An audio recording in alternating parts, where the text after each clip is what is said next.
Eu não sou penalista. Esse processo foi dado muito em função do direito penal. Eu não entendo muito, mas acho que hoje já deveria ser feito. Eu acho que até, em vez de gerar insegurança, ele gera segurança. O fato de não olhar no olho, essa que é a grande dificuldade. Mas eu acho que o juiz experiente, ele percebe. Vai perceber exatamente se alguém está sendo coagido, se alguém está mentindo. A sensibilidade do juiz vai superar isso. Mas nós estamos chegando lá.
Hoje recebemos Humberto Gomes de Barros, ministro do Superior Tribunal de Justiça, alagoano de Maceió e, como sempre disse, muito orgulhoso de ter se formado pela Faculdade Nacional de Direito e ter sido conselheiro federal da OAB. É uma honra tê-lo no programa, ministro. Honra para mim. Eu me sinto muito honrado e muito feliz em estar aqui. Ministro, para alguém que exerceu a advocacia por tanto tempo, qual é a sensação de sentar do outro lado da mesa e passar a julgar os antigos colegas de profissão? É engraçado, eu pensei que eu fosse ter um choque maior, mas eu tinha já alguma experiência no Conselho da Ordem. Já tinha ali, até o ministro Zé Paulo Pertence dizia que a gente brincava de julgar. E eu tive esse know-how, digamos assim, quando cheguei, e por isso não tive tanto choque.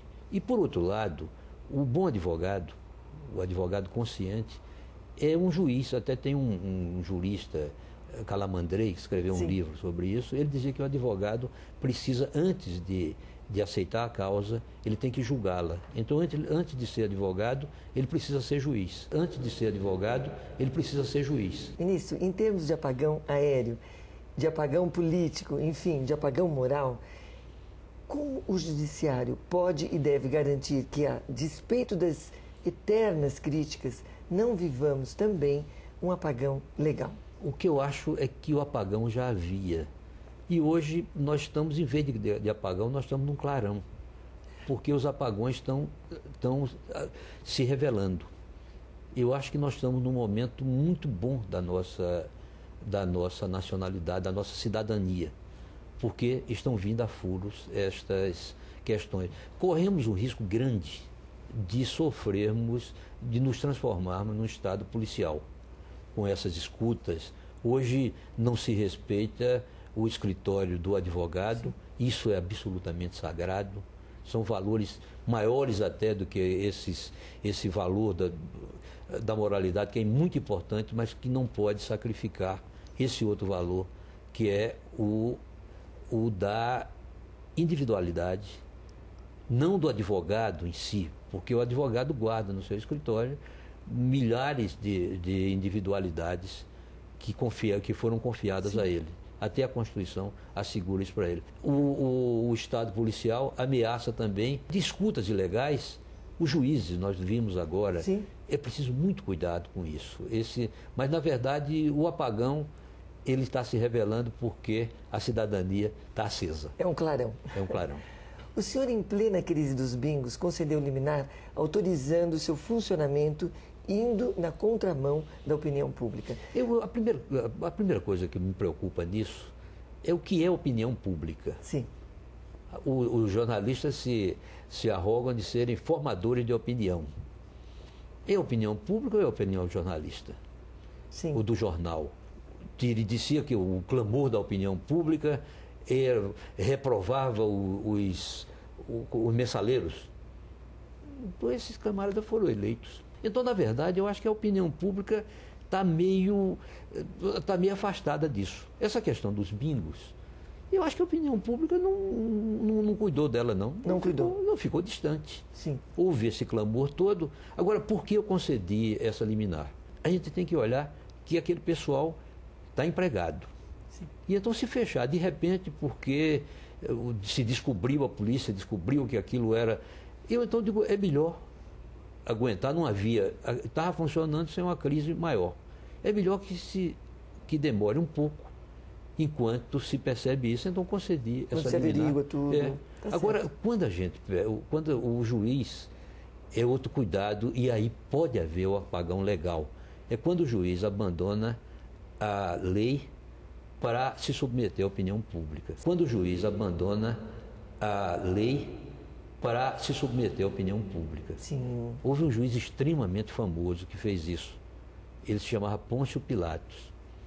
E terminou, coitado, entrando no credo como o homem que fez Cristo padecer. O pior juiz é o juiz que deixa a lei de lado e vai ouvir a opinião, o clamor público, a opinião pública. Como é que é essa legismania? Não é legismania, esse termo até é do Alberto Dines, sim, se não me engano. Legismania significa isso. Se nós temos uma dificuldade, o que é que nós fazemos? Modificamos a lei. A legismania tem gerado no Brasil um fenômeno interessante, é que nós não temos Constituição. E eu digo que a nossa é uma Constituição gelatinosa. Porque tem um problema na Constituição que chateia um pouco, então nós puxamos aquela coisa, depois ele deixa de chatear, nós batemos, e então há sempre, antigamente se dizia, há um projeto de reforma constitucional. Hoje se diz que há uma PEC. E a PEC tem em cada gaveta do Congresso, há uma PEC guardada para qualquer emergência. Agora nós cometemos um atentado ao Código Civil, por exemplo. Era o grande monumento da cultura jurídica brasileira. Nós então reformamos porque ele estava velho. E eu fiquei tristíssimo quando o ministro Nilson Naves foi representar o tribunal na festa dos 200 anos do Código Civil francês. Olha. E nós, porque o nosso tinha 80 e poucos anos, nós acabamos. Reformamos o Código Comercial, chegou a ter 150 anos, aí nós acabamos com ele, e o ministro Nilson Naves foi esse ano a os 200 anos do Código Comercial francês. E nós fazemos isso. Realmente a legismania tem sido a grande dificuldade nossa. A sociedade, como o ministro bem sabe, capitaneada pela OAB, lançou o Cansei. De que cansou o ministro Humberto Gomes de Barros? De nada. Quando a gente cansa, a gente está velho.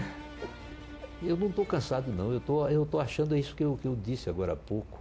E esses apagões, eles estão aparecendo porque a cidadania apanhou um raio-x, uma coisa, está descobrindo lá no fundo tudo. Eu acho que já poderia ter descoberto. Não estamos cansados, não. Esse país tem futuro. A semana passada, eu tive uma lição que me deixou extremamente feliz. Eu saí daqui e fui a Campina Grande, na Paraíba. Eu sou lá perto ali, eu sou de Alagoas, né? E Campina Grande é uma cidade onde sempre as melhores a mola de caminhão, a melhor do que a de fábrica era de Campina Grande. Tudo que o campinense faz, ele diz que é melhor e lá é o maior. É onde eu vi o Brasil feliz, onde eu vi o Brasil realmente esperançoso, é no meio, não é no sertão, é quase no agreste pernambucano, na Serra da Borborema. E o sujeito diz, não, aqui nós temos de tudo. Se não tiver, nós fazemos. É uma coisa que, se o Brasil fosse uma grande Campina Grande, quem me dera. O senhor se especializou em direito do trabalho, tendo defendido a tese do direito de greve. Hoje nós sabemos o governador de Alagoas decretou estado de emergência devido a uma greve dos médicos que já perdura aí um período de 3 meses. É possível conciliar o direito de greve sem prejudicar a população, ministro? Eu acho que sim. E usando a fórmula do então governador Milton Campos. Milton Campos foi uma greve numa cidade de Minas Gerais, e então chega o secretário de Segurança, já mandamos um vagão com um batalhão militar, foi por trem, seguiu no vagão tal. Ele disse, não é melhor mandar o vagão pagador? Porque o que há na greve, a greve é um exercício de força. Ela só é eficaz se ela incomodar alguém. Sim. Se não incomodar, então a melhor forma da greve é a profilaxia. Em Alagoas, houve um descalabro que não foi de agora. E eu sou amigo do governador Teotônio Vilela, ele está levando a sério, e é preciso agora que, tanto em Alagoas como na Paraíba, que agora a União socorra aqueles 2 estados que são muito pobres. Bem, ministro, nós vamos interromper alguns instantes desse nosso primeiro bloco. Daqui a pouco estaremos de volta e você continue aí com o ministro Humberto Gomes de Barros, do Superior Tribunal de Justiça. Até daqui a pouco.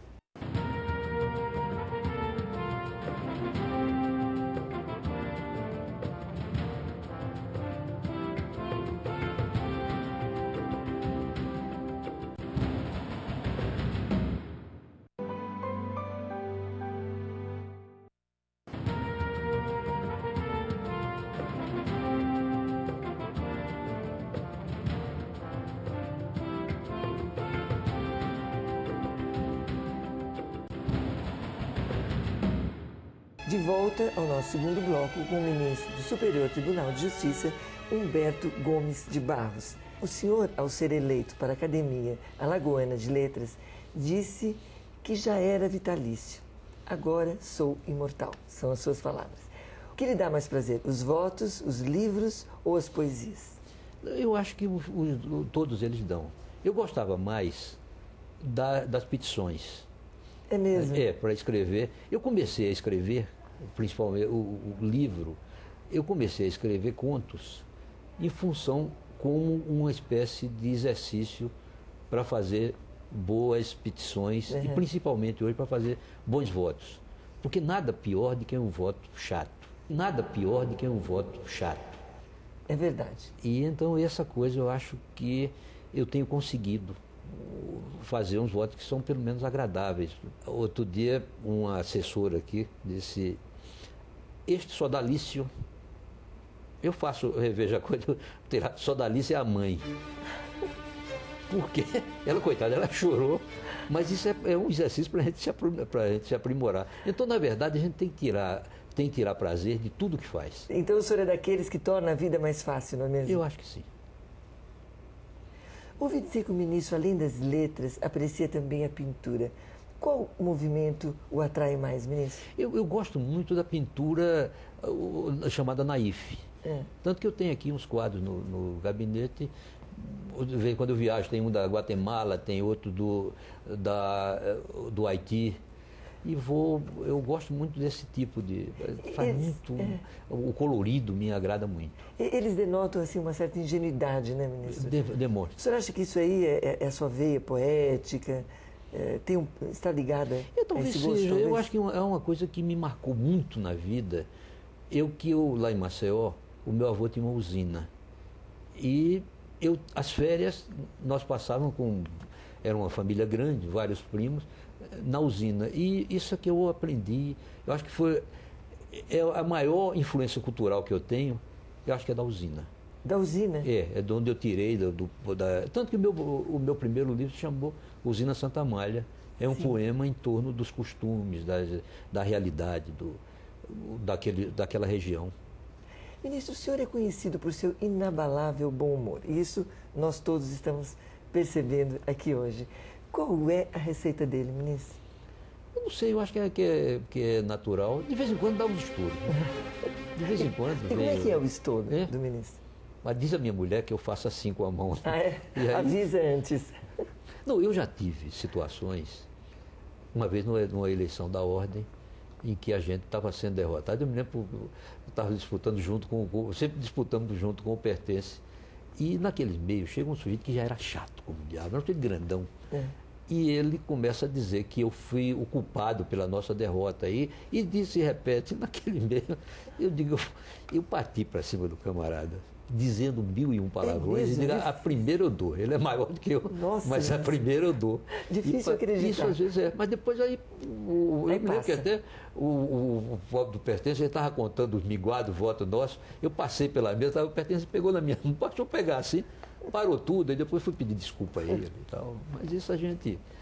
Vai driblando, continuei, né? Continuamos amigos. Assim. Mas o senhor fala assim com tanto orgulho, com tanto brilho nos olhos da sua época de advocacia. E como é que anda o advogado aí dentro?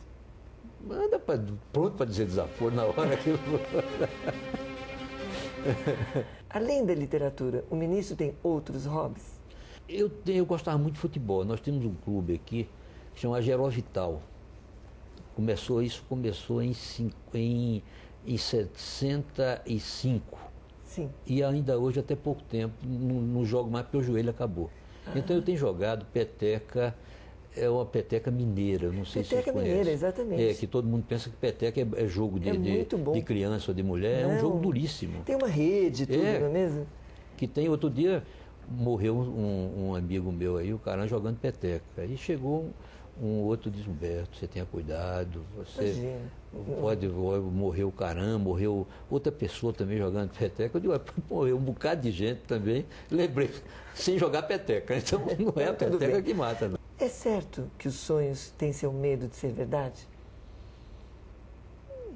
Não, eu acho que sim, eu acho que a gente às vezes sonha e se decepciona. Eu realmente nunca fui um sujeito de sonhar muito, não. Mas mesmo escrevendo tantas poesias, como é que fica o sonho longe das poesias? Eu acho que no final, ou então talvez eu viva sonhando e não perceba, talvez seja isso. Ou talvez o sonho seja realidade. Seja realidade, quem sabe. A poesia é uma coisa interessante. Eu, até cerca de 48 anos, eu jamais tinha feito uma poesia. Nem para namorada. Aí, de repente, quem primeiro baixou em mim foi o Cansanção. Uma que eu não posso repetir aqui. Não, agora você tem até de memória. Repetirá outra depois. Mas não dá para repetir. Essa primeira que Sim. foi, eu me lembro, foi numa reunião, eu era procurador-geral do Distrito Federal e o governador Zé Aparecido, diante de uma greve. E ele, preocupado, até foi naquele momento da abertura, o Brasil era outro país. Sim. E preocupado, como é que a gente podia tratar com... Sempre se achou que havia muita coação em cima do povo. E então, como é que a gente ia tratar isso? O governador, uma vez, num domingo, marcou uma reunião do secretariado com gente como o diabo, e então ele chama o procurador-geral da Justiça do Trabalho, que era um sujeito eloquente, e começa a falar. E naquele meio, Sim. eu sentado junto do atual governador Arruda, que era secretário de Serviço Público, que era justamente uma greve de ônibus. E aí, eu naquele meio saiu, a Cansanção baixou lá e fez e o Arruda querendo ir. E a coisa saiu. Segurando. O governador depois morreu de rir, mas ele percebia com a raiva danada que a gente estava lá querendo. E foi a primeira manifestação assim de brincadeira. E às vezes vão saindo no correr das sessões. E também de vez em quando. O senhor é o grande responsável pelas criações aí poéticas a respeito do ministro Delgado, né? O Delgado nós estamos sabendo. Eu não sei como não existe, a musa é feminina necessariamente, né? Mas o Delgado é uma das minhas musas. Inspira, de alguma maneira, né? Porque ele é extremamente bem-humorado. Bom, mas e leva a isso. O senhor não foge à regra. Eu também não sou muito mal-humorado. Ministro, se o senhor pudesse voltar no tempo e conversar longamente com o menino Humberto Gomes de Barros, que conselhos daria a ele? Eu diria que ele continuasse como era. Eu acho que eu não me arrependo de praticamente de nada do que fiz assim. Eu pensei, até uma vez eu estava brincando, porque tem uma poesia da Dora Vasconcelos.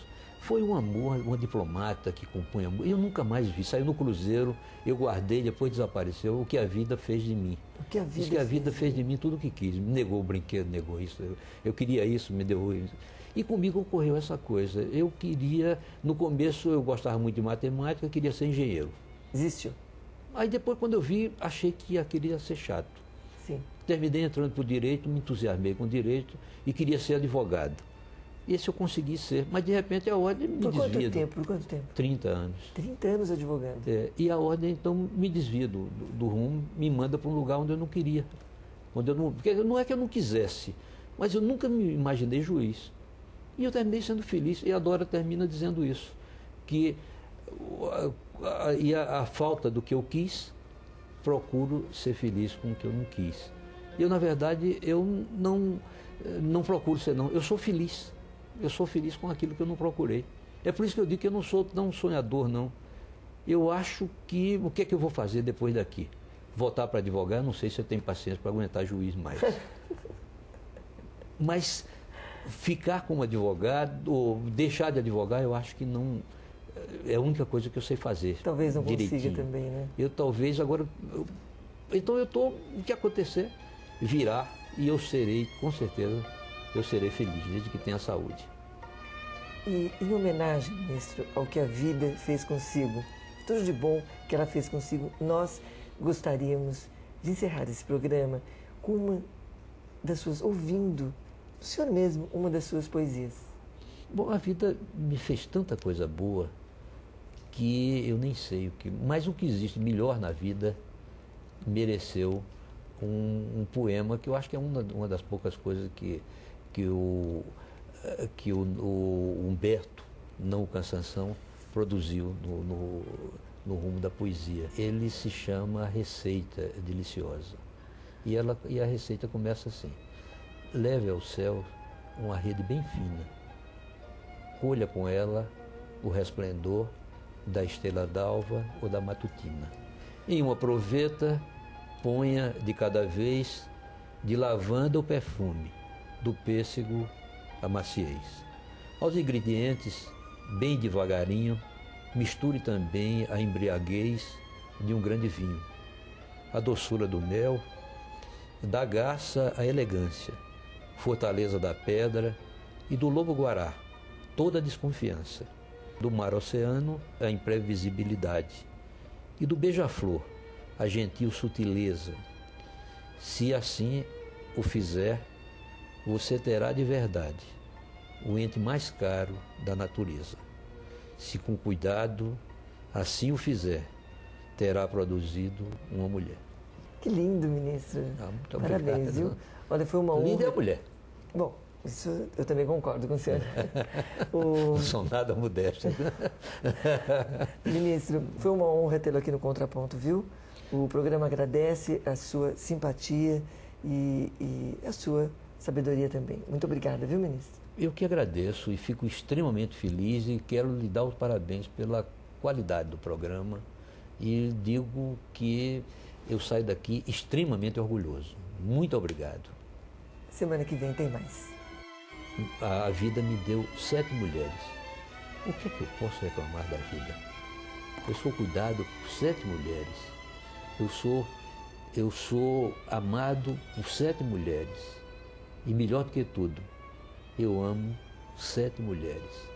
A vida não poderia ter dado felicidade maior para um sujeito, um pau de arara que saiu lá de Alagoas e veio advogar no meio do mundo e termina aqui no Superior Tribunal de Justiça.